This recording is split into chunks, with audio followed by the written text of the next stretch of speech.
오늘은 여호와 샬롬에 대해서 함께 말씀을 좀 나눌 텐데요.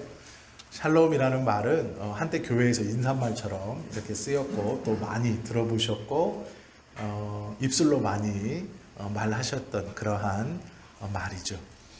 샬롬이라는 말은 우리가 다 아시는 것처럼 평화, 평강 이런 뜻입니다. 그런데 중요한 것이 앞에 여호와라는 말씀이 붙어 있어요.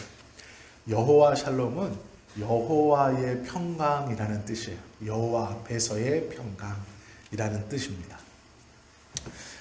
오늘 이 말씀을 좀 가만히 보시면 이 여호와 샬롬의 뜻은 두 가지입니다. 크게 하나는 기드온 개인에게 여호와 샬롬이라는 뜻이고요. 또 하나는 이스라엘 민족에게 여호와 샬롬이라는 뜻입니다. 이게 무슨 말이냐면 오늘 본문에서 22절부터 24절까지 보시면 기드온이 여호와의 사자를 만나고 대화를 나눕니다. 그러다가 이제 그 앞에 보시면 기드온이 네가 정말 여호와의 사자인가 궁금해서 여호와의 사자이면 하나님께서 응답해 주시는 방법이 있어요. 그 방법대로 하나님 앞에 나아갔더니 하나님이 그 방법대로 응답해 주셨어요. 그것을 보고 아 여호와구나 그렇게 알고 슬퍼합니다. 오늘 그 내용인데요. 그 내용을 우리가 함께 보면서 이 여호와 샬롬, 정확히 말하면 평강의 여호와, 이게 무슨 말인가, 또 어느 때 이스라엘 백성들은 이 말씀을 받았는가, 이것을 좀 우리가 보려고 합니다. 사사기를 가만히 보시다 보면 사사기 1장 1절을 보시면 여호수아가 죽은 후에 이스라엘 자손이 여호와께 여쭈어 이르되 우리 가운데 누가 먼저 올라가서 가나안 족속과 싸우리까, 이렇게 시작합니다. 즉 사사기의 출발은 전쟁에서부터 출발합니다. 그런데 어떤 전쟁이냐? 여호수아가 죽은 다음부터 일어나는 전쟁이에요. 하나님께서 모세를 통해서 이스라엘 백성들을 애굽에서 끌어내시고 그 모세에게 하나님이 이 모세와 하나님이 강력하게 동행하신다는 것을 여러 기적과 이적들로 보여주셨습니다. 그리고 광야 40년을 돌면서도 이 모세는 강력한 리더십으로 하나님의 말씀을 직접 대면하여 듣는 그것을 이스라엘 백성들에게 직접적으로 가르쳐 주었습니다. 그래서 이스라엘 백성들은 하나님이 우리와 함께 하신다는 것을 구름 기둥과 불 기둥을 보고도 알 수 있었고, 우리의 진 가운데 있는 성막을 통해서도 하나님이 우리와 함께 하신다는 것을 알 수 있었고, 모세가 제일 앞에서 큰 지팡이를 들고 하나님의 말씀을 전하면서 자신들을 인도해 가는 것을 보고서도 하나님이 우리와 함께 있다는 것을 이스라엘 백성들은 알 수 있었습니다. 시간이 흐르고 이 모세가 죽고 후계자인 여호수아가 리더로 이제 올라섭니다. 이스라엘 백성들은 그때도 의심하지 않았습니다. 왜 그러냐면 여호수아를 필두로 해서 흔들릴 수 있는 리더십이 여호수아와 함께 이루어낸 전쟁에서 계속해서 승리하여서 그 하나님의 약속처럼 가나안 땅을 하나하나 점령해 갔기 때문에 그렇습니다. 이게 무슨 말이냐면 모세는 능력으로 이스라엘을 인도했고 여호수아는 실력으로 하나님의 살아계심과 동행하심을 보여주었습니다.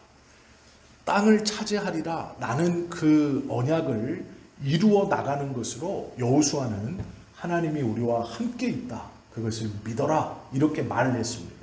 무엇인가 하나님의 일을 하나하나 이루는 것으로 보여주었죠. 모세는 말 그대로 능력으로 보여줬습니다. 반석에서 물을 내고 만나와 메추라기를 온 진중에 떠다니게 하고 자신이 반석을 쳐서 물은 냈을지언정 이스라엘로 목마르지 않고 배고프지 않게 하고 하나님과 대면하여 말하면서 누가 보아도 모세는 하나님과 동행한다는 강력한 리더십을 보여주었어요. 여호수아는 그 말씀을 실천하면서 하나님의 동행을 증거했습니다.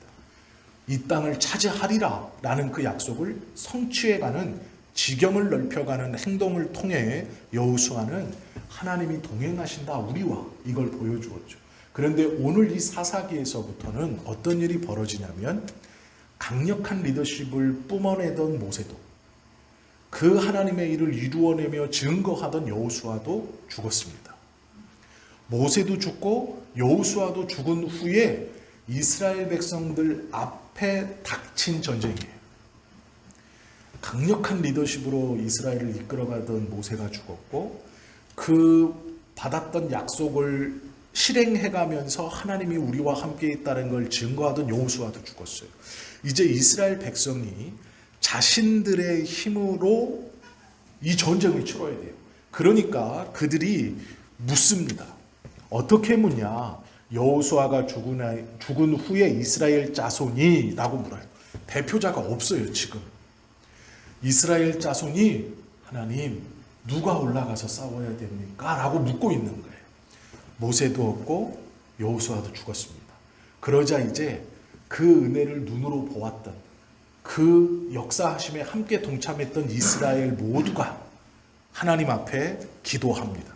이스라엘 자손이 여호와께 여쭈어 이르되 우리 가운데 누가 먼저 올라가서 가나안 족속과 싸우리이까? 라고 물어요. 리더가 없습니다. 대표가 없어요. 모세의 리더십을 보았고 그것을 통해 하나님의 동행하심을 경험했던 이스라엘, 여호수아의 대계하심을 보았던 이스라엘이 이제 직접 하나님 앞에 묻고 있어요. 이것은 놀라운 발전이죠. 모세가 없으면 불평과 불만하던 이스라엘에서, 여호수아가 없으면 개미떼처럼 흩어졌던 이스라엘에서 이제 그들이 직접 하나님 앞에 전쟁을 앞두고 묻고 있습니다. 또 놀라운 것은 하나님은 이제 모세나 여호수아가 아니라 이스라엘 백성에게 말씀하고 계세요. 뭐라고 말씀하냐면 여호와께서 이르시되 유다가 올라갈지니라. 보라, 내가 이 땅을 그의 손에 넘겨 주었노라 하시니라. 이스라엘 백성들이 하나님께 기도하고 있고 하나님이 이스라엘 백성에게 그 기도에 정확히 응답하고 있어요. 누가 올라가 이 전쟁을 치러야 됩니까? 하나님, 유다가 올라갈 것이다. 내가 이 땅을 그에게 주었다 라고 말씀하고 있다라는 것이죠. 이렇게 시작되었던 사사기가 6장에 오면요, 아주 이상한 말을 하나 시작해요. 그게 뭐냐면 여호와를 알지 못하는 백성이 일어났어요. 모세를 통해 하나님의 역사를 보았고 여호수아를 통해 하나님의 함께하심을 경험했던 이스라엘이 직접 기도하며 전쟁을 시작했던 이 사사기의 출발이 6장까지 오면요, 기도하는 사람이 없어져요.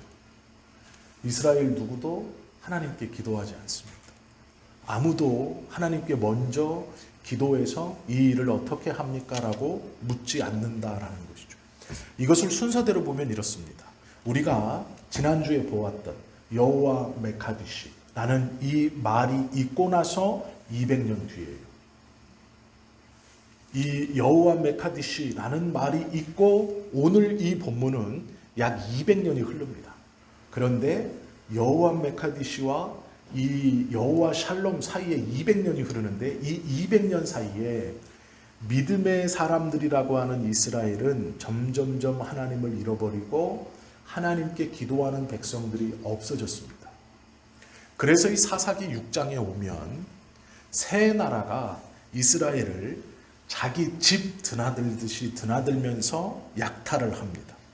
오늘 우리가 다 읽진 않았지만 이 본문을 가만히 보시면 새 나라가 돌아가면서 이 보리 추수할 때, 밀 추수할 때 돌아가면서 와서 뺏어가고. 그 사건이에요. 그 사건 중에 하나님이 기드온을 부르시는 이야기입니다. 여호와 이레의 하나님으로부터 유월절 어린 양의 큰 놀라운 기적과 이적을 보고 애굽의 속박에서 벗어났던 이스라엘이 새로운 세대가 일어나서 하나님을 잃어버립니다. 하나님을 알지 못하는 세대, 즉 출애굽을 경험했던 세대가 이미 다 죽고 여호수아와 함께 전쟁을 치르며 하나님이 약속의 땅을 주시는 것을 눈으로 보면서 하나님이 우리와 동행하신다는 것을 경험했던 세대가 다 죽고, 이제 이 사건들을 경험해 보지 못한 새로운 젊은 세대들이 일어납니다. 그런데 문제는 이 세대는 하나님을 잊었다라고 성경은 말씀하고 있어요. 하나님을 잃어버리고 알지 못하는 세대가 일어났습니다. 여호와 라파의 하나님, 니시의 하나님, 메카디시 하나님을 잃어버렸어요. 그리고 자신들만이 이제 자신들의 힘으로 살아가는 것이죠. 하나님을 잃어버리고 자신의 힘으로 사는 사람들의 삶이 얼마나 구차한가 오늘 본문에 보시면 나와 있어요. 오늘 6장을 가만히 보시면 이렇게 말합니다. 6장 1절 말씀부터 보세요. 이스라엘 자손이 또 여호와의 목전에 악을 행함으로 여호와께서 7년 동안 그들을 미디안의 손에 넘겨주시니 라고 말해요. 하나님을 잃어버리고 하나님 앞에 악을 행하며 살아가자 어떤 일이 벌어지냐? 미디안이 7년 동안 와서 이스라엘을 계속 괴롭힙니다. 미디안의 손이 이스라엘을 이긴지라. 3절 말씀 보세요. 이스라엘이 파종한 때면 용케 씨를 뿌렸어요. 미디안이 계속 7년 동안 와서 약탈하는데 용케 파종을 했습니다. 그래서 이제 밀이 자랍니다. 3절에 자라면 무슨 일이 벌어지느냐? 이스라엘이 파종한 때면 미디안과 아말렉과 동방 사람들이 치러 올라와서 진을 치고 가사에 이르도록 토지 소산을 멸하여 이스라엘 가운데에 먹을 것을 남겨두지 아니하며 양이나 소나 나귀도 남기지 아니하며, 미디안이 쳐들어와서 다 뺏어가고 아말렉이 쳐들어와서 다 뺏어가요. 그런데 문제는 이름도 등장하지 않는 잡족들, 정말 보잘것없었던 그들도 동방의 사람들이 치러 올라와서 또 뺏어가요.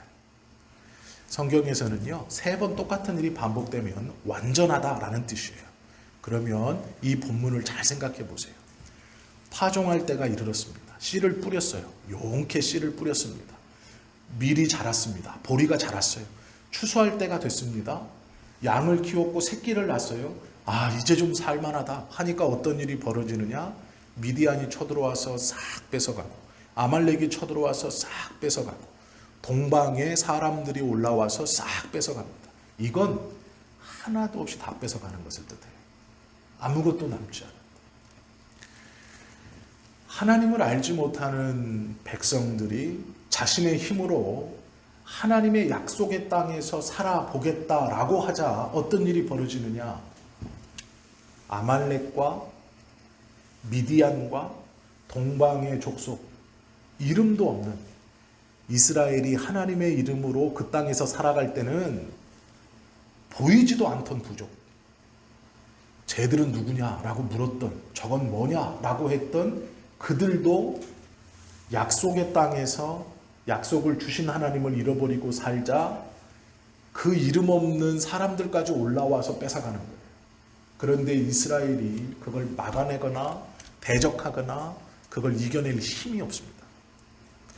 하나님을 잃어버린 이스라엘 백성들의 삶은 구차한 삶이에요. 말 그대로 죽지 못해 사는 삶입니다. 미디안이 와서 싹 뺏어가고 아말렉이 와서 싹 뺏어가고 동방 사람들이 와서 싹 뺏어가고.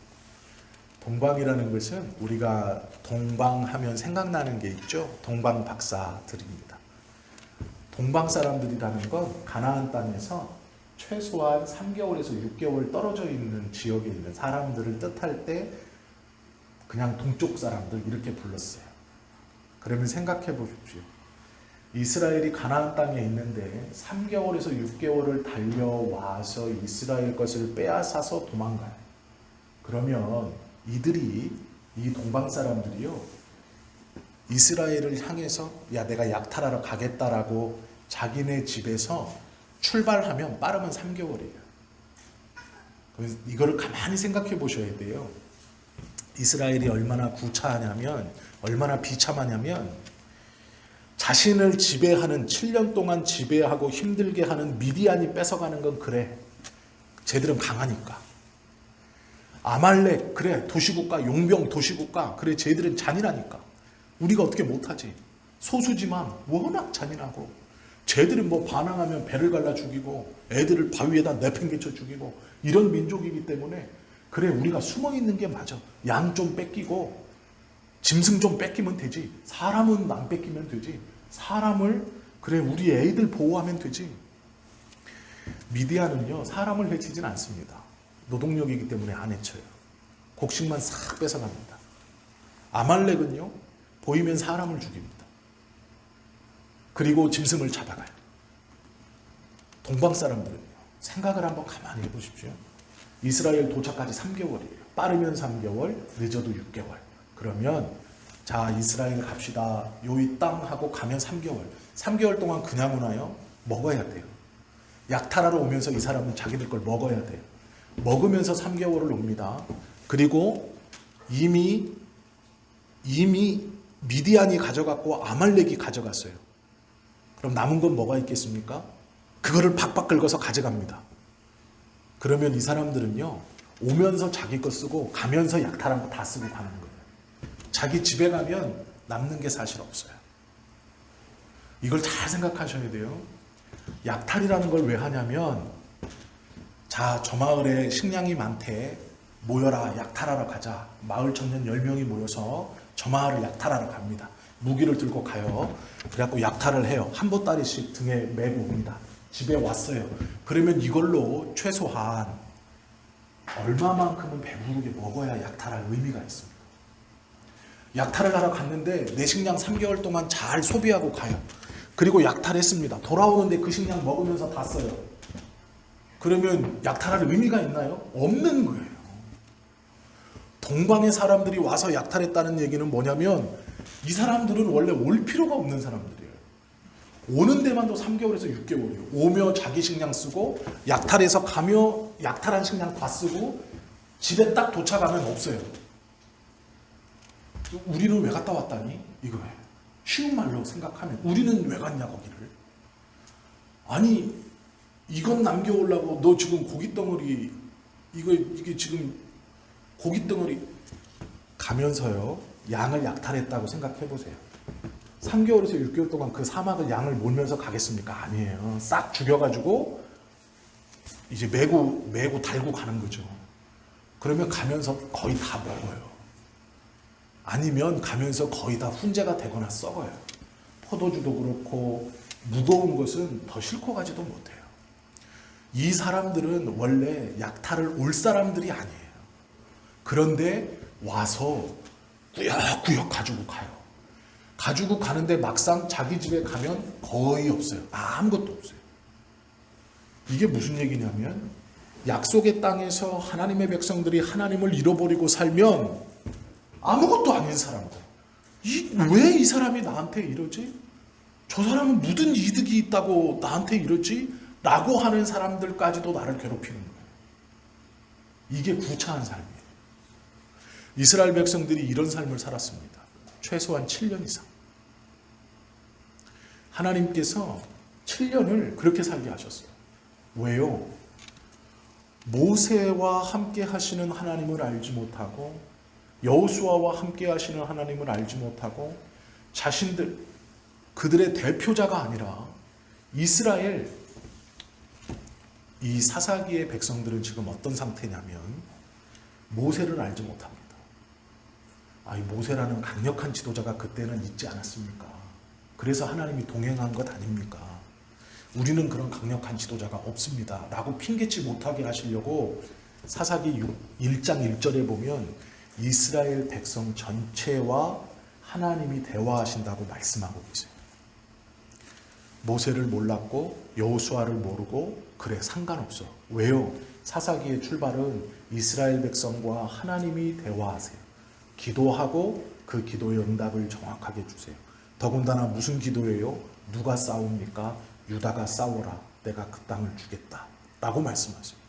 그런데 1장에서 6장까지 오다 보면 하나님을 잃어버리고 이스라엘 백성들이 약속의 땅에 살지만 자기 멋대로 살아요.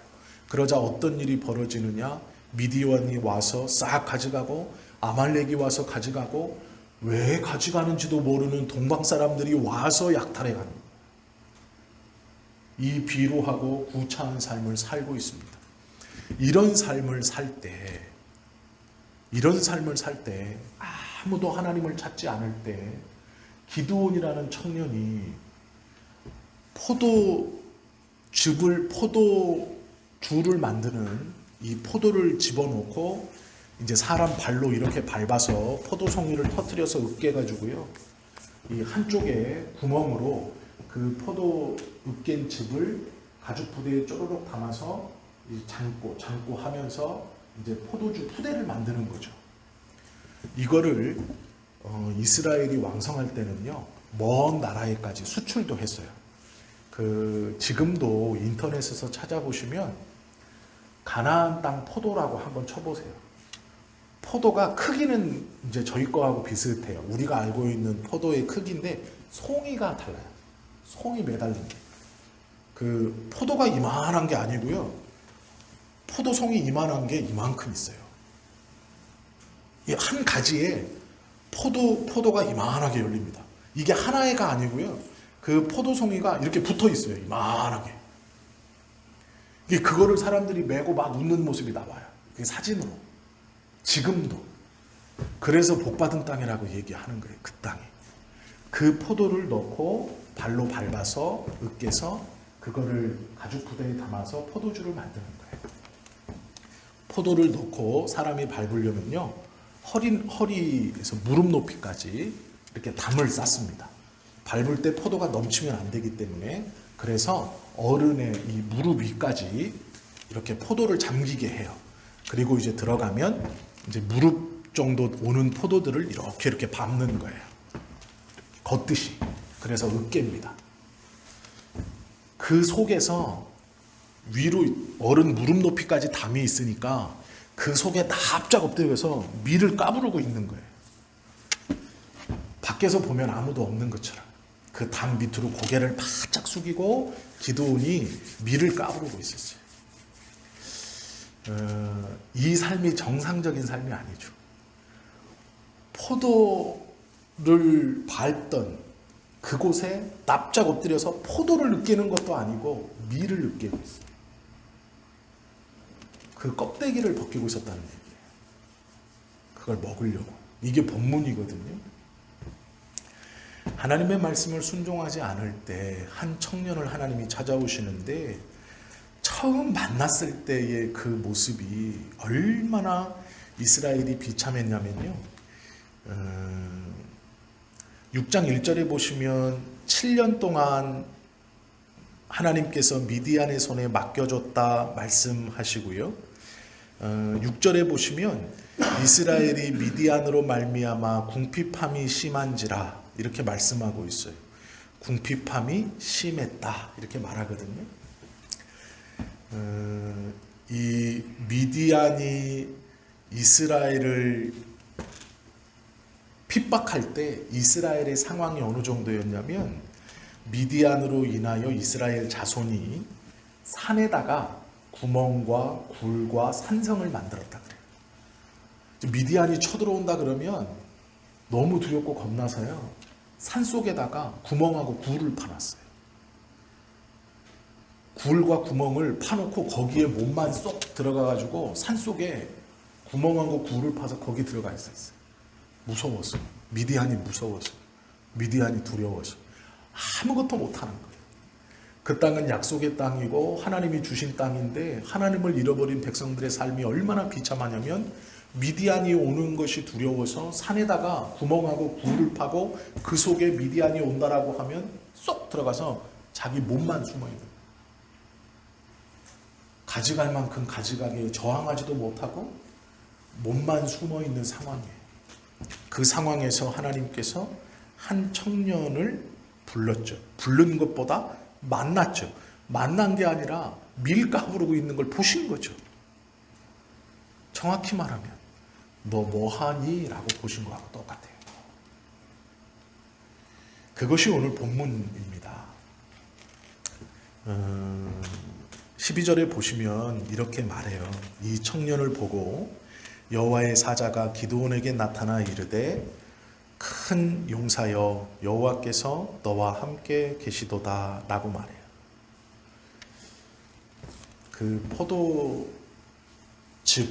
포도를 으깨는 그 틀 속에 납작 엎드려서 고개도 못 들고 미디안이 볼까봐 고개도 못 들고 납작 엎드려서 밀을 이렇게 까고 있어요. 그런데 하나님이 나타나서 뭐라고 하냐면 큰 용사여. 이게 좀 당당하게 뭔가 하고 있을 때 나타나서 큰 용사여 이러면 그럴 수 있겠어요. 그런데 무서워서 납작 엎드려서 걸리지 않으려고 밀 까는 청년한테 하나님이 뭐라 그러냐면 큰 용사여 이렇게 불러요. 기드온은 당황했을 거예요. 기가 찼을 겁니다. 큰 용사의 모습과는 거리가 멀잖아요. 자, 우리가 미디안을 물리치려고 백성들을 좀 모아 봅시다. 그때 나타나셔가지고 큰 용사야 이러면 그래 하나님이 내 편이구나. 좀 괜찮죠. 받아들일 만하고 인정할 만하죠. 내가 뭔가 미디안하고 저항해 보려고 무슨 기도 중이거나 그 생각 중이었거나 내가 뭔가 해보려고 했을 때 하나님이 나타나서 큰 용사여 라고 했으면 그럴 만하죠. 그래 내가 이렇게 기도했고 마음을 먹었을 때 하나님이 나타나서 불러주시는구나. 그래 이 일을 열심히 해야죠.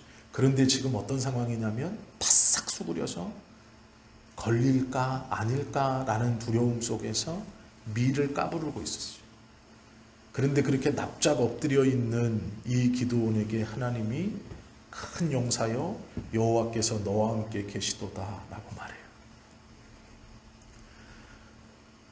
하나님이 이스라엘과 함께 있고 이 기드온과 함께 있었다면 이런 비참함이 일어나면 안 되죠. 그게 우리의 생각이죠. 하나님이 나를 큰 용사로 불렀다면 내가 저항하고 싸우고 용기 있게 나아가는 것이어야 되죠. 무서워서 숨고 바싹 움츠리고 미디안이 두려워서 걸리지 않게 그 포도주 틀 속에 들어가서 밀을 까부를 때 큰 용사여 하시면 안 되죠. 내가 막 의기양양했을 때 해봅시다 라고 했을 때 그래 큰 용사야 네가 일어났구나 이렇게 해주셔야죠. 부르실 때 좀 멋있을 때 부르면 좋잖아요. 우리가 그렇지 않습니까? 내가 좀 있고 내가 좀 갖춰졌고 내가 좀 부르심을 받을 만할 때 불러서 은혜를 주셔서 이 일을 감당해라 하면 내가 처음부터 멋지게 불림을 받아서 마지막까지 멋지게 감당할 자신이 있는데 아무것도 가진 것 없고 겁 많고 비참하고 정말로 밑바닥에 있을 때 그 미디안이 두려워서 고개를 바싹 숙이고 있을 때 그래도 먹고 살겠다고 밀 까부르고 있을 때 부르시는 거예요. 뭐라고 부르세요? 큰 용사요. 세상에 바짝 수그려서 밀 까부르는 기드온이 어떻게 큰 용사의 풍모고 어떻게 큰 용사입니까? 그런데 하나님이 그때 부르세요. 그때 두려움 중에 납작 숙이고 밀을 까부르고 있을 그 순간 부르세요. 큰 용사. 기드온이 기가 찼습니다. 하나님이 이렇게 말해요. 내가 반드시 너와 함께 하리니 미디안 사람 치기를 한 사람 치듯 하리라. 세상에 7년 동안 저항도 못 해보고 당할만 왔습니다. 기드온은요 마음속에 미디안을 물리치겠다는 생각이 없었습니다. 그들이 두려워서 납작 엎드려서 포도주 틀 속에 숨어서 밀 까부르던 사람이에요. 그 사람에게 뭐라 그러냐면 내가 반드시 너와 함께 하리니 미디안 사람 치기를 한 사람 치듯 하리라 라고 말해요. 기드온이요? 그래요? 그러면 잠깐 기다려보세요. 잠깐 기다려보세요 라고 말하고 염소 새끼 하나 잡아가지고 고기를 소쿠리에 담고 무교 전병 가루로 무교 전병을 만들고 국을 양푼에 담아 놓고 이 상수리 나무 아래 갖다 놉니다.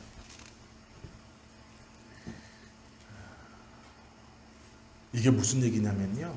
이 우리 생각에는 이것을 이제 식사를 대접한 것 같지만 지금 이 고기를 소쿠리에다 놓고 국을 담고 또 이 무교 전병을 만들고 한 것은 제사 드리는 형식이에요. 그리고 그것을 나무 아래에 놓습니다. 그러면 이제 하나님이 응답하시면 어떻게 응답해야 되냐면 불이 하늘에서 내려와서 이걸 빵 살르면 돼요. 그러면 이제 이게 하나님이 응답하시는 거예요. 기드온이 그걸 갖다 놓고 어떻게 되나 보고 있습니다. 이 사람이 이걸 먹을 거 아니에요. 먹으면 그냥 내가 좋은 마음으로 나한테 축복해준 나그네 대접한 거예요. 좋은 말로.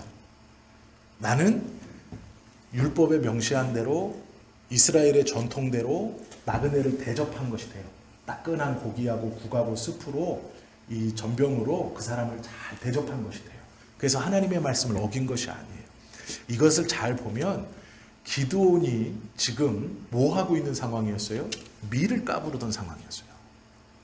밀은 이 가루를 만들어 떡을 해 먹으려고 까는 거거든요. 지금 그럼 생각해 보세요.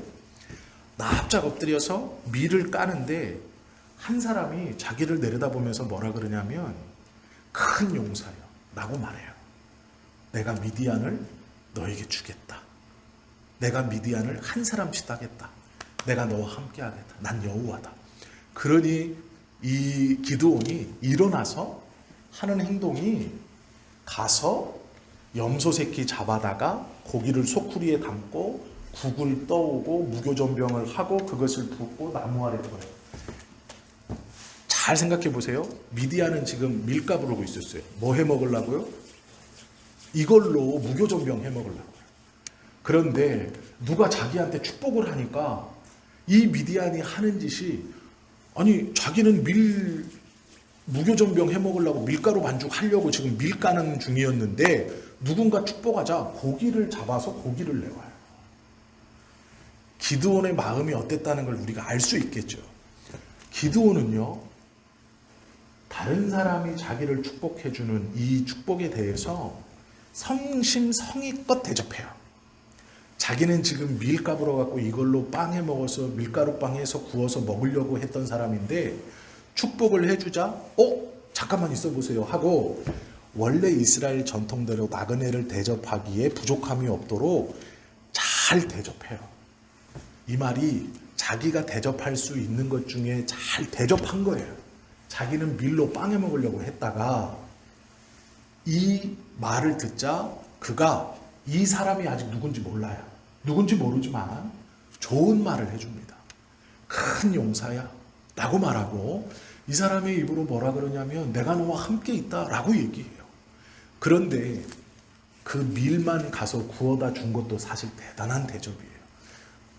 우리로 따지면 저녁 먹으려고 살짝 이렇게 눈치 보면서 미움을 쓰고 있는데 누가 와서 야 믿음이 있다 너 참 하나님이 크게 쓸 거다 괜찮아 너 참 대단하다 이러면 예 고맙습니다 그런데 이걸 미움 같이 드시겠어요 이럴 거예요. 자기가 하려고 했던 거 나눠주겠죠. 언제 뺏길지 모르는 거 다 꽁꽁 숨겨놓고 감춰놓고 지금 나는 밀가루 반죽에서 먹으려고 했던 이것을 뿐만 아니라 염소를 그것도 새끼를 잡아가지고 고기를 갖고 와서 나그네에게 차려놓고 대접한다라는 건 쉬운 게 아니에요. 기드온이 평소에 어떤 마음을 가지고 살았는지 충분히 우리가 짐작해 볼 수 있어요. 그는 하나님의 언어를 내뱉는 사람들에 대해서 아브라함 때부터 이스라엘은요 나그네 대접하기를 최선을 다했어요. 어느 정도로 최선을 다했냐? 나그네가 지나가다 내 집에 찾아오는 것만 대접한 게 아니고 마을 어귀에 서 있다가 나그네로 보이는 사람에게 말을 걸어서 집으로 데리고 들어가요. 이해가 되셨죠? 이게 이스라엘의 전통이었어요. 왜 그랬느냐?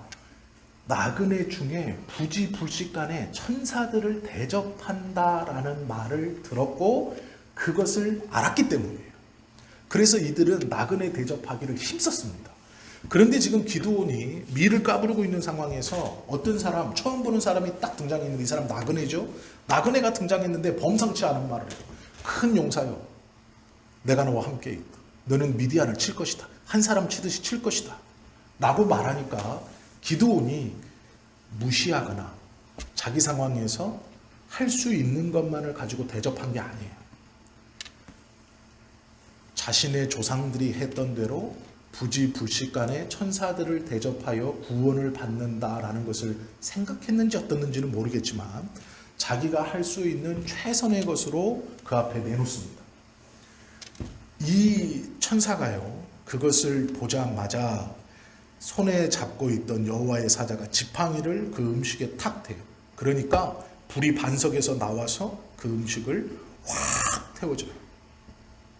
그러니까 그리고 나서 깜짝 놀라서 불이 확 타는 걸 보고 깜짝 놀라서 그 사람을 딱 보니까 없어요.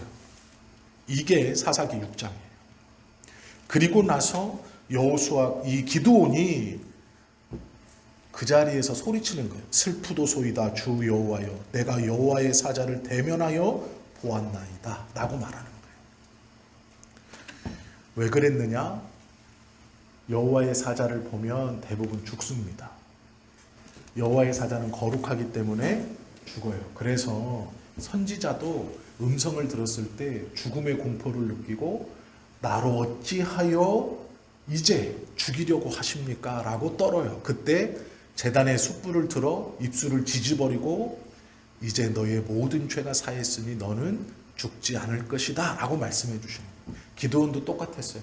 내가 여호와의 사자를 보았으니 죽을 거다 라고 슬퍼하고 있었죠. 그때 하나님이 이 여호와가 뭐라고 그러냐면 너는 죽지 아니할 것이다 라고 말하죠. 그것이 21절, 22절, 23절, 24절이에요. 한번 제가 읽어볼게요. 여호와의 사자가 손에 잡은 지팡이 끝을 내밀어 고기와 무교병에 대니 불이 바위에서 나와 고기와 무교병을 살랐고 여호와의 사자는 떠나서 보이지 아니한지라. 기드온이 그가 여호와의 사자인 줄을 알고 이르되 슬프도소이다 주 여호와여 내가 여호와의 사자를 대면하여 보았나이다 하니 여호와께서 그에게 이르시되 너는 안심하라 두려워하지 말라 죽지 아니하리라 하시니라. 기드온이 여호와를 위하여 거기서 제단을 쌓고 그것을 여호와 샬롬이라 하였더라. 그것이 오늘까지 아비에셀 사람에게 속한 오브라에 있더라 라고 말씀하고 있어요. 기드온이 내가 슬프다 이제 내가 죽게 됐다 라고 했을 때 걱정하지 마라 너는 죽지 않을 것이다 라는 말을 듣고 제단을 쌓습니다. 그리고 뭐라 그랬냐면 여호와 샬롬 화평이다라는 거예요. 화평이라는 말을 잘 생각해 보셔야 돼요. 화평은요 다툼이 있은 다음에 야 너랑 나랑 이제 더 이상 싸우지 말자. 너랑 나랑 싸우지 말고 평화 조약을 맺자. 이게 화평입니다. 화평. 화평이 있으려면 그전에는 뭐가 있어야 돼요? 다툼이 있어야 돼요. 하나님과 기드온은 다투는 상황이었어요. 어떻게 다퉈요?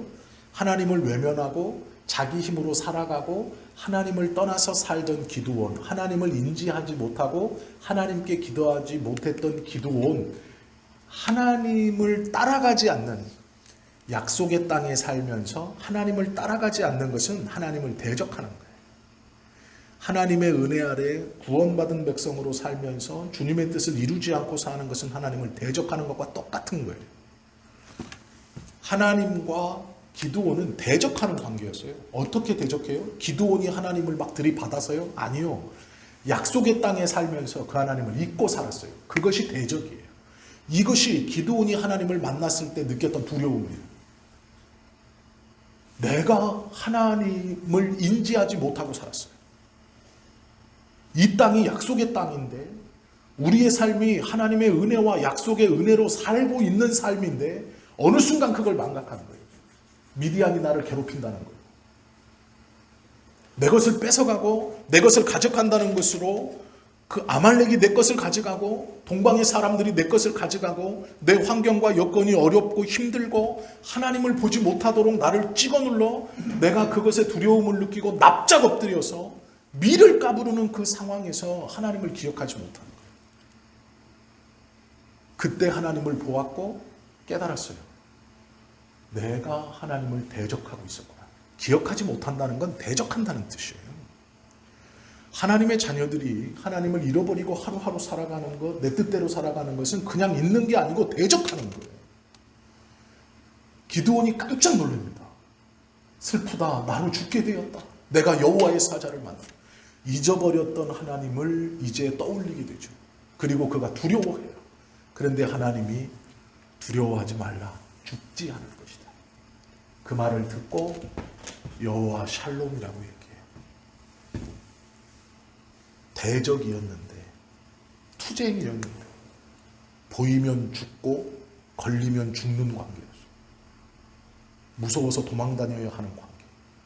나는 단순히 잊어버리는 것이고 상황과 여건이 하나님을 기억나지 못하게 너무 눌러서 내가 하나님 앞에 나아갈 정신이나 겨를이나 하나님을 찾을 어떠한 것도 없어서 나는 잊어버리고 살던 것인데, 그것을 하나님은 대적이라고 얘기해요. 내 땅에 살면서 나를 잊어? 그건 대적이에요. 미디안을 통해 괴롭히시는 거예요. 문제는 괴롭히고 7년 뒤에 부르짖어요. 하나님께. 지금 이 하나님이 왜 나타나시냐면요, 6장 6절에 보시면 이스라엘이 미디안으로 말미암아 궁핍함이 심한지라 이에 이스라엘 자손이 여호와께 부르짖었더라. 7년 뒤에 부르짖어요. 7년이나 고통받고 나서 부르짖어요. 1년, 2년, 3년, 4년, 5년, 6년째는 모르는 거예요. 왜 우리가 이 미디안이 와서 내 걸 다 뺏어가나, 아말렉이 와서 다 뺏어가나, 동방 사람들이 와서 다 뺏어가나 모르는 거예요. 내가 여호와의 땅에 살면서, 여호와의 약속의 땅에 살면서 그 약속의 땅의 주인이신 하나님을 잃어버려서 미디안이 와서 뺏어가고 아말렉이 와서 뺏어가고 동방 사람이 와서 뺏어가는 걸 6년 동안 모르는 거예요. 7년이라는 건요, 성경에서 끝이에요. 끝. 받을 만큼 다 받은 거예요. 이게 숫자 7년도 있지만 7이라는 숫자는 끝입니다. 끝. 하나님의 수예요. 하나님의 시간까지 징계받을 거 다 받은 거예요. 그 전에 하나님을 기억하고 하나님을 찾지 못하고 끝까지 하나님을 잃어버린 거예요. 끝까지 하나님을 망각하고 살아요. 약속의 땅에 살면서 하나님을 망각하고 살아요. 그러니 내내 미디안이 가져가고 아말렉이 가져가고 동방 사람이 가져가는 거예요. 약탈해 가는 거예요. 내 삶이 조금 삐끗할 때 하나님을 잃어버리고 약속의 백성으로 하나님을 잊고 세상의 어려움과 그 눈 돌리고 살 때 조금 삐끗할 때 기억하고 하나님하고 돌아오면 문제가 없는데 1년, 2년, 3년, 4년, 5년, 6년 모르고 살아요. 그게 심해지고 심해져서 7년 완전히 하나님의 시간까지 고통받고 난 다음에 그들이 부르짖어요. 그리고 하나님이 이스라엘 민족에게 나타나는 게 아니라 기드온에게 나타납니다. 왜 기드온에게 나타나나요? 기드온도 똑같이 잊고 살았어요. 기드온도 똑같이 불안했어요. 기드온도 똑같이 두려웠어요. 그런데 기드온은 한 가지 있었어요. 한 가지. 아브라함을 부르시는 하나님에 대한 이야기. 그 믿음의 선진들에 대한 이야기를 지켜오고 기억했던 사람이에요. 어떤 거를 보면 알 수 있느냐? 자기는 밀가불어서 이거 반죽해서 무교병 먹으려고 했던 사람이 아브라함의 그 이야기부터 내려오던 선조들의 그 이야기, 부지불식간에 천사를 대접하여 구원을 받는다라는 거예요. 그래서 자기는 밀 이렇게 까불어서 그걸로 먹고 끝내려고 했던 것을 염소도 잡고 국도 끓이고 무교병도 묻혀서 갖다 주는 거예요. 그리고 하나님이 그것을 받으시자 기드온이 기억해냅니다. 하나님이시구나. 이가 여호와이시구나. 그리고 죽게 되었다고 두려워할 때 하나님이 아니다. 죽지 않을 것이다. 라고 말씀드릴 때 오늘 이 본문이 나와요. 여호와 샬롬. 나로 평화케 하시고 이제 더 이상 대적이나 다투는 징계, 벌 주고 벌 받는 징계가 아니에요. 이제 7년 동안 미디안이 우리를 압제하듯 압제하는 게 아니에요. 이제는 다른 하나님, 이젠 다른 시대예요. 그것의 출발이 여호와 샬롬이에요. 원래 이 샬롬이라는 말은요, 이스라엘 이 기독교하고 무슬림하고 싸우다가 전쟁이 종식됐을 때 서로 하는 인사말이었어요. 우리처럼 여호와 샬롬 함부로 이렇게 얘기하지 않았어요. 왜 그랬냐면 우리는 평안한데 평안이라고 생각하잖아요. 내가 하나님 은혜 안에서 평안하게 살다가 교회 왔어요. 그래서 저분을 봤는데 저분도 하나님 앞에서 평안하게 살다가 우리가 인사해요. 샬롬. 그러면 내가 평안하니까 너도 평안했냐? 나도 평안해. 그래 서로 평안하자. 이렇게 생각하고 샬롬이라는 말을 쉽게 해요. 그런데 샬롬은요, 원수지간에 화평 맺을 때 했던 단어예요. 나를 괴롭히던 사람, 내가 어떻게 대적을 못했던 그 사람이 야 이제 그만하자. 너도 당할 만큼 당했고 에이 나도 재미없다. 이럴 때 샬롬 하는 거예요. 샬롬이 나오기 전까지는요, 죽음의 공포와 두려움이 있는 거예요. 우리가 이 샬롬을 함부로 쓰는 게 아니에요. 샬롬은 예전에는요, 이스라엘 백성에 쳐들어왔던 무슬림인들이 이스라엘 백성 싹 죽이고, 반대로 또 기독교 세력이 예루살렘 성 차지한다고 이 십자군들 다 모아가지고 싹 죽이고, 그렇게 반복하다가 결국 야 너도 망하고 나도 망하게 생겼다. 이제 그만하자. 이거 뭐 중요하냐? 상징적인 거지. 하고 둘이 화평을 맺을 때 이스라엘 쪽에서 이 무슬림 지도자 술탄한테 샬롬 하는 거예요. 그러면 이 술탄은 똑같이 샬롬이라는 말을 무슬림어로 샬람 알리쿰 하고 서로 샬롬 하고 끝나는 거예요. 그때 쓰던 단어예요. 큰 전쟁이 끝난 다음, 큰 다툼이 끝난 다음, 큰 두려움이 끝난 다음 이것이 끝났다라고 쓰던 단어가 샬롬이에요. 우리가 하나님 앞에서요, 샬롬이라는 말을 쓰려면 그 샬롬이라는 말이 나오기 전까지 얼마나 두렵고 힘들고 아프고 힘든 세월을 보내고 이제 그것이 다 끝나 하나님과 다시 회복될 때 쓰는 말이 샬롬이에요. 기드온에게 이 샬롬은 두 가지 뜻입니다. 첫째는 자기가 하나님 앞에 회복되었으니 평화를 맺었으니 안전하다. 하나님 말씀처럼 너는 죽지 않을 것이다. 나는 죽지 않는구나. 이런 뜻이에요. 그리고 또 하나는 이스라엘 백성들에게 주시는 말이에요. 왜요? 이 하나님이 지금 기드온에게 왜 나타났어요? 6장에 보면 미디안이 이스라엘을 괴롭히고 7년 만에 이스라엘 백성들이 하나님께 부르짖었어요. 하나님 살려주십시오. 그 기도의 응답으로 기드온을 찾아오셨어요. 기드온이 개인이기도 하지만 이스라엘을 뜻해요. 기억하는 거예요. 이스라엘이 하나님을 완전히 잊어버린 게 아니에요. 망각하고 잊고 살았는데 나타나시자 기억하는 거예요. 아, 하나님이시구나. 아, 여호와시구나. 어떡하지? 라는 거죠. 내가 잊고 있었던 그분, 이제 나는 어떡하지? 왜요? 이 땅에 들어오면서부터 이 땅은 하나님의 땅이에요. 약속의 땅이에요. 이 땅에 살면서 모세에게도 그랬고 여호수아에게도 그랬고 계속 말씀하신 게 뭐냐면 내 말을 너의 입에서 떠나지 말게 하라. 너희의 자녀들에게 밤낮 가르치라. 아이에서부터 이 말을 가르치면 그 아이가 커서도 이 말을 떠나지 않을 것이다. 기억하라고 계속 가르치라고 말씀하셨어요. 그런데 모세도 모르고 여호수아의 사건도 모르는 젊은 새로운 세대가 일어나서 그 하나님을 잃어버렸어요. 찾지 않아요. 기도하지 않아요. 사사기 처음에는 이스라엘이 하나님께 기도했고 응답받아서 전쟁을 합니다. 그런데 6장 얼마 오지도 않아서 이스라엘을 잃어버린 새로운 세대가 일어나요. 하나님을 잃어버린 새로운 세대가 일어나요. 그런데 그 세대가 고통받자 여호와에게 부르짖어요. 하나님께 부르짖습니다. 기억해요. 하나님은 그것을 들으시고 나타나셔서 이 기드온 이스라엘로 하여금 여호와 샬롬이라고 말하게 하시는 거예요. 평화는 하나님이 맺는 게 아니고요. 이스라엘이 맺는 거예요. 이 말을 잘 생각해 보세요. 이 말을 하나님이 주신 게 아니고 기드온이 고백하는 거예요. 여호와 샬롬. 분쟁을 하나님이 만드나요? 징계를 하나님이 만드나요?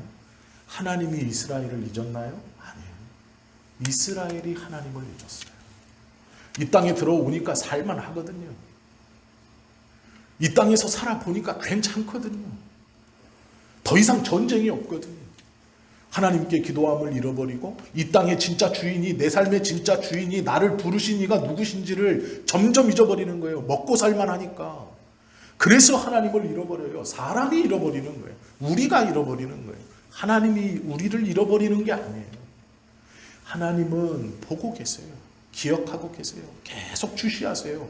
그러니 기도하자마자 나타나요.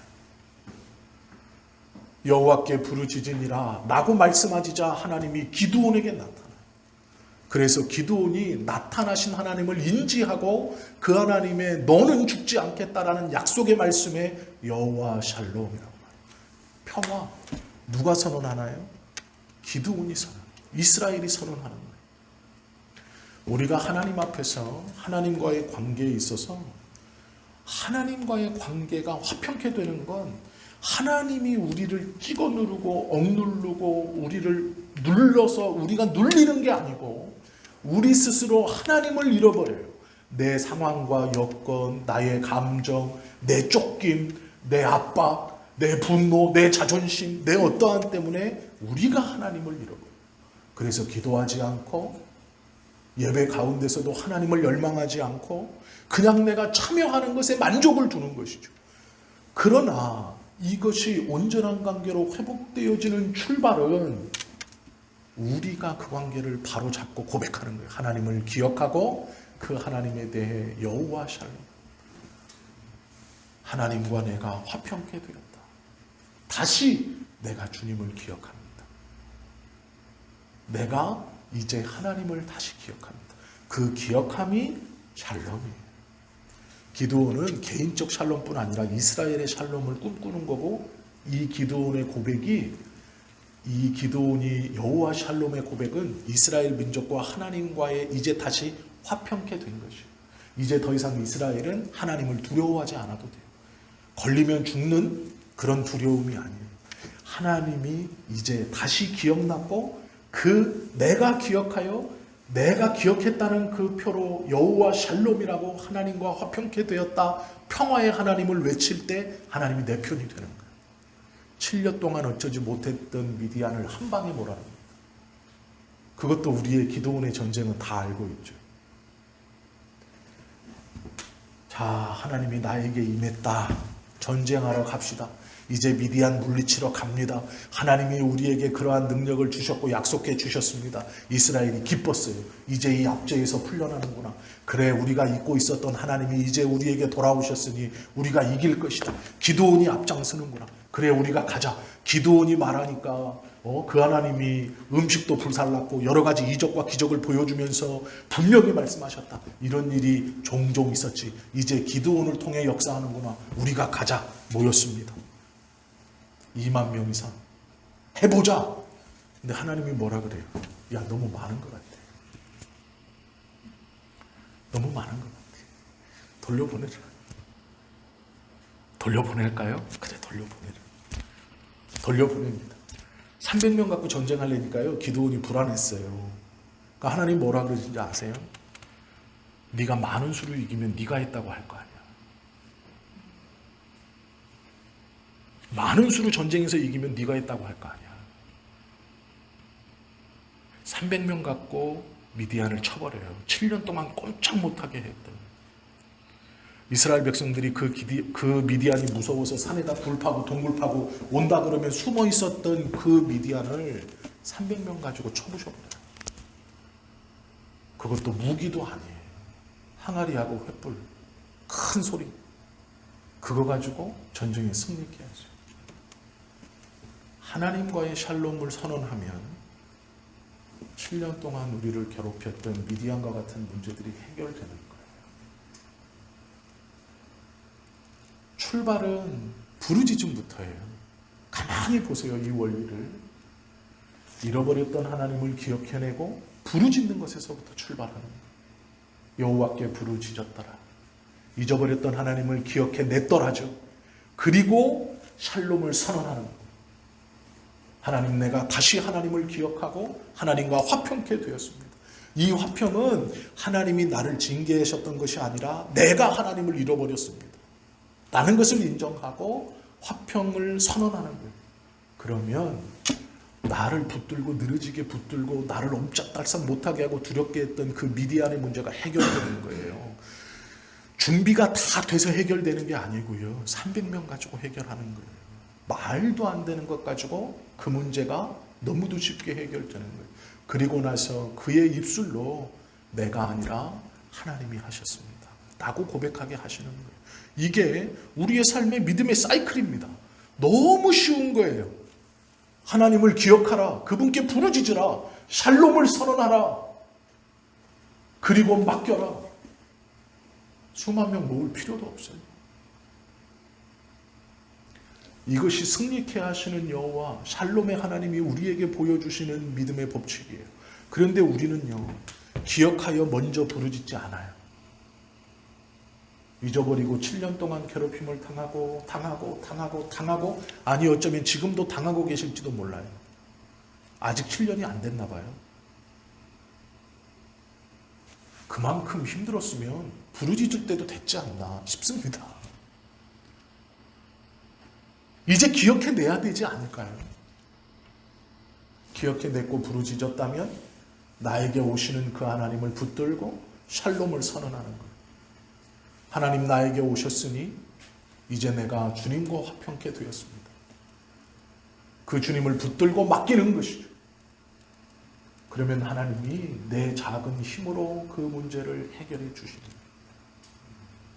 거예요. 왜 이걸 못 넘어가고 아직도 사람들이 안 모였어요, 하나님. 내가 이걸 이기려면 힘이 더 필요해요, 하나님. 하나님하고는 화평이 됐는데 아직 안 돼요. 라고만 생각하세요. 아니, 맡겨야죠. 맡기고 한복판에 뛰어들어야죠. 그 문제 한가운데로 들어가야죠. 무섭다고 뱅뱅 돌고 피하고 쳐들어오면 도망가서 굴 속에 쏙 숨어 있다가 다 뺏기고 다 거덜나고 아무것도 없는 데서 아이고 내 팔자야, 내가 이렇지 뭐, 내 믿음이 이렇지 뭐, 내가 뭐 남들은 저렇게 잘하는 것 같지만 나는 이렇지, 그렇게 안 하셔도 돼요. 기드온은 별로 가문이 좋은 사람이 아니에요. 준비되어져 있는 사람도 아니에요.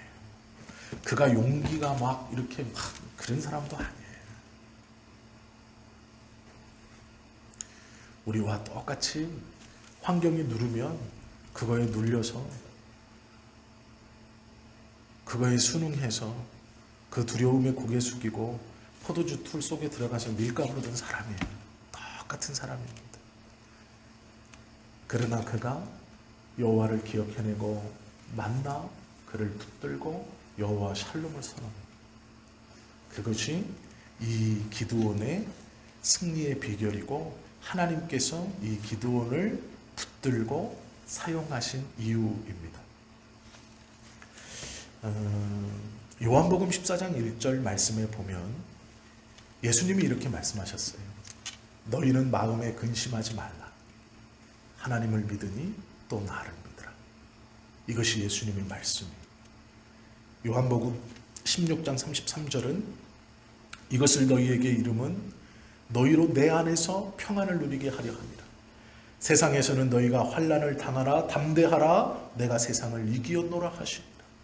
이 말을 쉽게 하면 환난 당할 때 기억하라 내가 이기게 할 것이다 라는 말씀입니다.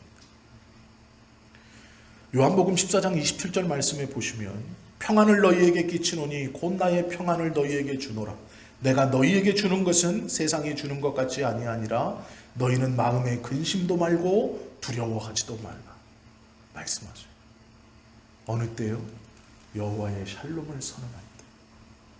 우리가 그 하나님과 화평케 되었다는 것을 붙들고 믿고 선언할 때. 그때 내가 너에게 평안을 주노라. 샬롬을 주노라.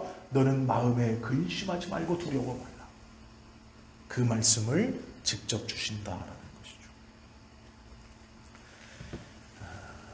것이죠. 우리가 하나님의 말씀을 믿는다, 또 신뢰한다라는 것은 그 말씀의 법칙이 선언되었을 때 그것을 내 삶에 끌어와서 고백하는 거예요.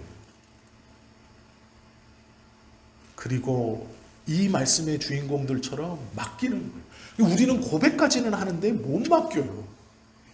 그래도 라고 생각해요. 자꾸.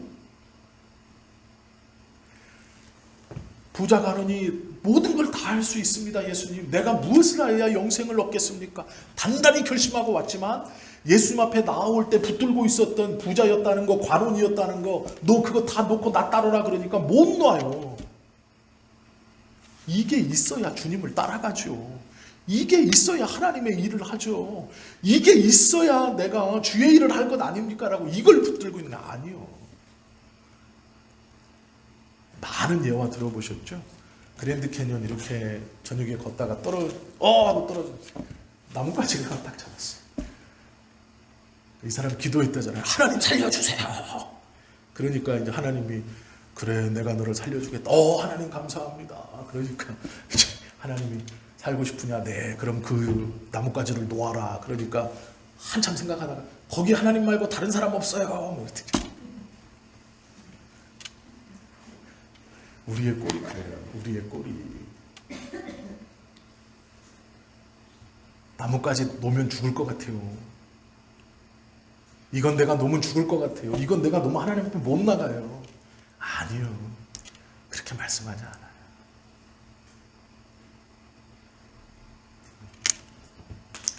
한 말씀만 좀 드릴게요. 어차피 시간은 지났으니까요. 3시는 지났으니까 이제 말씀을 좀 마치겠는데 한 말씀만 더 나누고 우리가 좀 말씀 좀 마치겠습니다. 민수기 6장 24절 26절 보시면 이런 말씀이 있어요. 여호와는 내게 복을 주시고 너를 지키시기를 원하며 여호와는 그 얼굴로 내게 비추사 은혜 베푸시기를 원하며 여호와는 그 얼굴을 내게로 향하여 드사 평강 주시기를 원하노라. 문제는 원하노라. 여호와는 원해요. 그런데 왜 못 받아요? 우리가 거절하는 거예요. 여호와는 내게 복을 주시고 너를 지키시기를 원하며 하나님은 원해요. 여호와는 그 얼굴로 내게 비추사 은혜 베푸시기를 원하며 여호와는 그 얼굴을 내게로 향하여 드사 평강 주시기를 원하노라 할지니라. 여호와가 그렇다라. 하나님이 내 얼굴 좀 봐라. 나는 널 보고 있는데 나는 원한다. 너 복 주기를 원하고 은혜 주기를 원하고 평강 주기를 원하는데 내가 샬롬을 선언하지 않는 거예요. 많은 성도님들이 저희 교회는 좀 그게 덜하지만 기도를 열심히 합니다. 방언으로 해요. 방언으로 기도하고 신비한 체험을 하죠. 그러면서 그 신비 체험을 하면 내 기도가 응답될 것처럼 생각해요.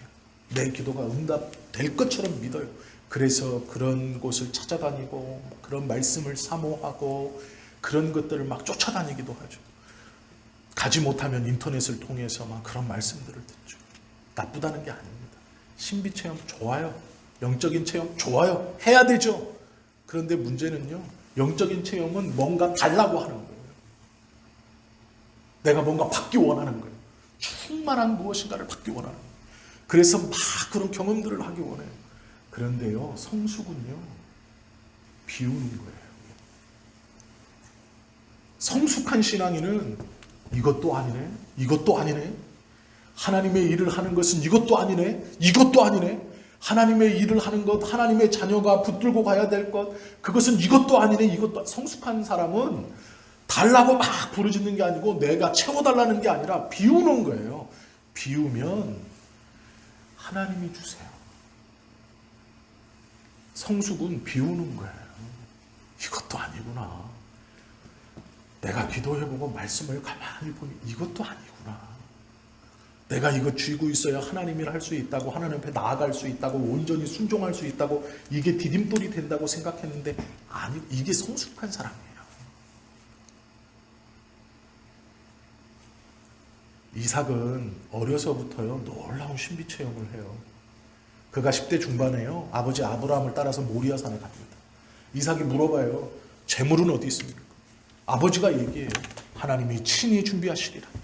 이삭이 올라갑니다. 아버지가 묶어요. 자기를 제대로 발을 딱 뺍니다. 그런데 하늘에서 음성이 들려요. 아브라함 아브라함. 이삭이 같이 듣고 있는 거예요. 하나님의 음성.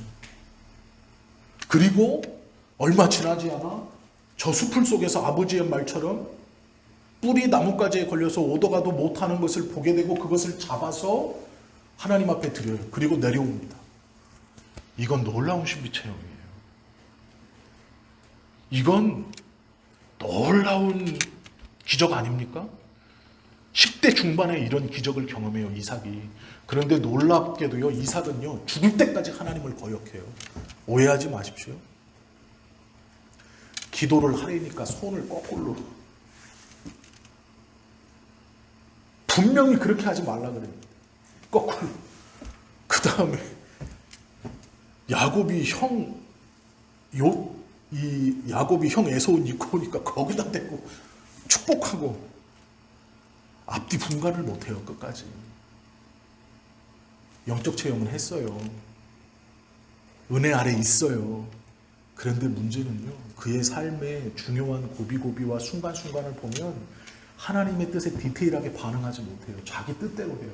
영적 체험을 했는데 10대 중반에 음성을 직접 듣고 자기의 생명을 걸고 하나님의 역사를 봤어요. 죽음의 순간에서 아버지가 자기를 제일 이뻐하고 제일 사랑하고 제일 믿을 만한 사람이고 나를 제일 세상에서 가장 아껴주는 아버지가 자기를 죽이려고 할 때 하나님께서 그 아버지의 칼을 세우고 아버지의 말처럼 재물을 보고 그것을 같이 값둬서 드리고 하나님의 영광을 눈으로 보고 내려와요. 이게 10대 중반이에요. 그렇다면 그의 삶이 하나님 손에 매여 있어야죠. 그리고 그의 삶이 하나님의 손에 매여 있었어요. 그런데 문제는 영적인 경험을 했는데 성숙이 없으니까 부인도 자기가 못 골라요. 부인도 자기가 못 골라요. 저기서 데리고 와요. 큰아들과 작은아들에 대한 영적인 복도 구별하지 못해요.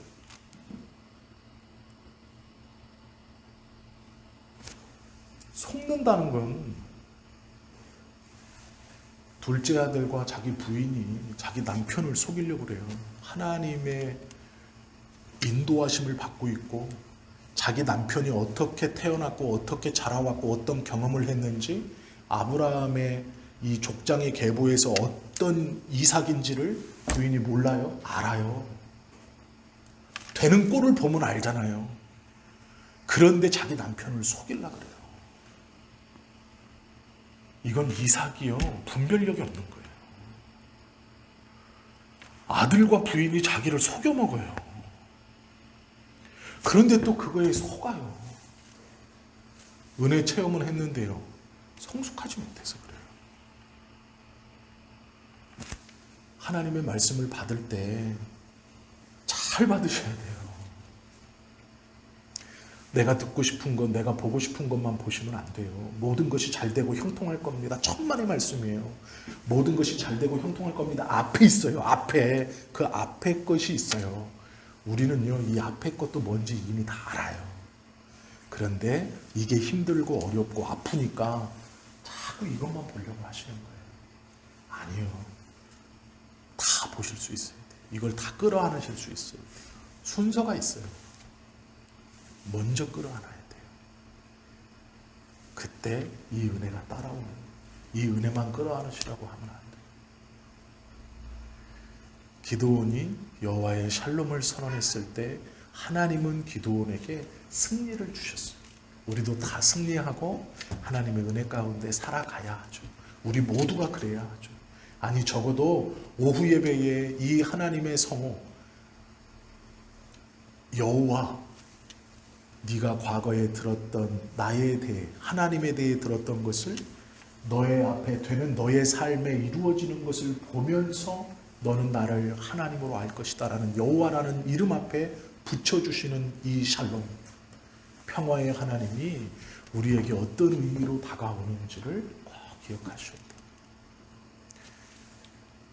늦지 않았습니다.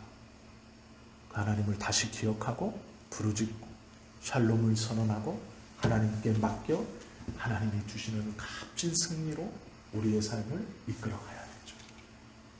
그때에 하나님의 회복이 우리 안에 일어나는 겁니다. 그때에 우리의 믿음이 세상 앞에서 당당하게 증거될 수 있는, 교회의 사이즈가 중요한 게 아닙니다. 우리 개인의 어떤 능력이 중요한 게 아니에요. 한 사람 한 사람의 이 믿음의 고백이 하나님의 나라를 확장시키고 나를 살아나게 하고 주님의 공동체를 살아나게 하는 거예요. 적어도 우리 성지교회의 성도님들은 하나님의 복을 받을 그릇은 다 준비가 되었어요. 저는 말씀을 드렸는지 모르겠지만 감사해요. 왜 그러냐면 이 성지교회가 하나님의 복 받을 그릇이 다 되었어요. 그래서 제가 중간에 이렇게 탁 올라탄 게 너무 감사해요. 이 복 받는 일에 저는 참 은혜 받아서 중간에 올라탄 겁니다. 이렇게. 그래서 가만히만 가면 돼요. 그대로만 가면 하나님께서 이 교회를 통해 하나님의 역사와 부흥을 분명히 주실 거예요. 제가 처음부터 밑바닥부터 이렇게 다져온 게 아니잖아요. 우리 장로님들, 권사님들, 집사님들이 다 하신 거잖아요. 성도님들이 다 하신 거잖아요. 지금까지 30년 넘게 기도하셨고 믿음으로 버텨오셨고 잘 준비하셨어요. 준비는 끝났죠. 이제 우리가 해야 되는 것은 준비가 끝났습니다라고 외치면 되는 거예요. 하나님, 여호와 샬롬, 하나님과 화평케 되었습니다. 그리고 하나님이 주시는 은혜를 기대하고 맡기면 되는 거예요. 그것이 우리 성도님들의 삶과 또 성도님들의 삶 속에 이 교회 속에 묻어가는 제가 기도하고 소원하고 원하는 그 복입니다. 그 복을 누리실 수 있어야 돼요. 그래야 저도 좀 묻어가죠. 목사가 복받아서 교회가 복받는 게 아니에요. 다 아시지만 성도님들이 복받아야 목사가 복받는 거예요. 묻어가는 거예요. 목사는.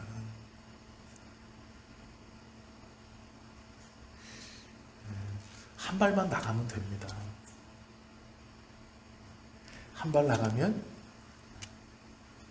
우리 성도님들이 복받으면 제가 복받을 수 있어서 자꾸 한 발 나가라고. 저도 이기적인 사람이라 복받아야 저도 복받으니까 한 발 나가세요. 그렇다고 이렇게 밀지는 못해요. 또 이게 또 밀면 안 돼요. 또. 이게 밀면 자빠져. 그래서 제가 기도도 했어요. 하나님 이거 내가 억지로 한번 밀어볼까요? 밀면 부작용이 생겨요. 그래서 안 밀고 있어요. 우리 오후에 예배드리는 우리 장로님, 권사님, 집사님들은 성숙한 분들이기 때문에 무슨 말인지 아시잖아요. 선언하시고 한 발 나갑니다. 우리 믿음의 기도가 그 한 발을 나가게 할 거예요. 그 한 발만 나가면 돼요. 그 한 발이 여호와 샬롬이에요. 그러면 하나님께서 우리에게 약속해 주신 놀라운 은혜들을 볼 거예요. 그걸 제가 보기 원하고 또 우리 성도님들이 그 복을 누리실 때 저도 함께 누리기를 원합니다. 그런 복을 받으시기를 예수님의 이름으로 축원합니다. 기도드립니다.